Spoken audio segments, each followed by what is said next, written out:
Benvenuti, oggi vi mostriamo la ricetta del rotolo alla nocciola. Gli ingredienti che utilizzeremo sono uova, zucchero, farina, miele, succo di limone, farina di nocciola e burro. Al termine del video vi daremo il link per la ricetta stampabile. Montiamo 4 uova con 130 g di zucchero semolato.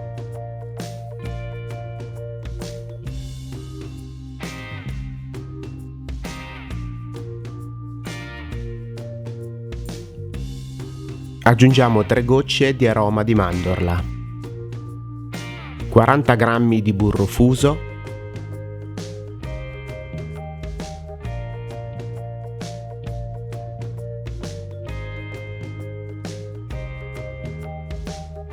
mezzo cucchiaino di miele e un cucchiaio di succo di limone.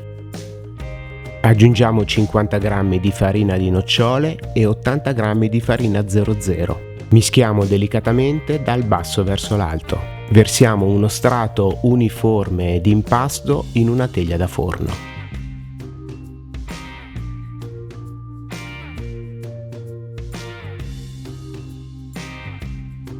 Inforniamo in forno statico preriscaldato a 180 gradi per 10 minuti circa.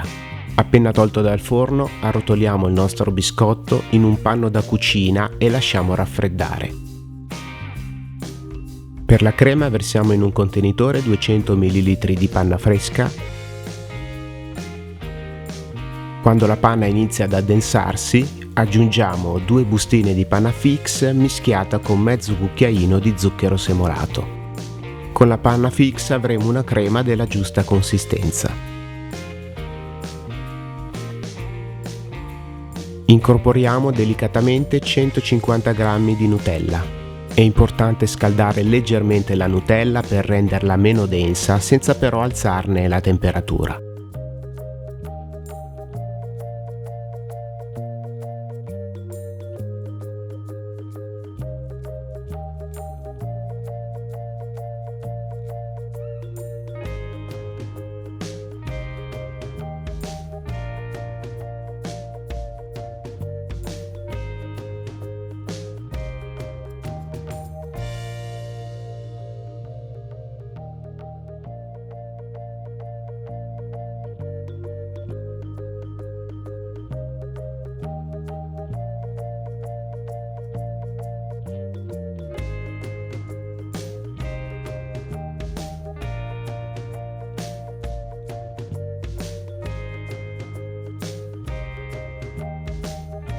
Per decorare utilizziamo della Nutella semiliquida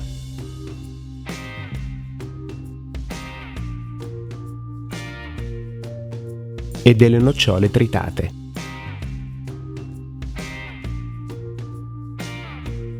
Vi chiediamo di cliccare mi piace, inserire commenti per farci sapere se la ricetta vi è piaciuta e iscrivervi al nostro canale Italian Cakes. Grazie e arrivederci.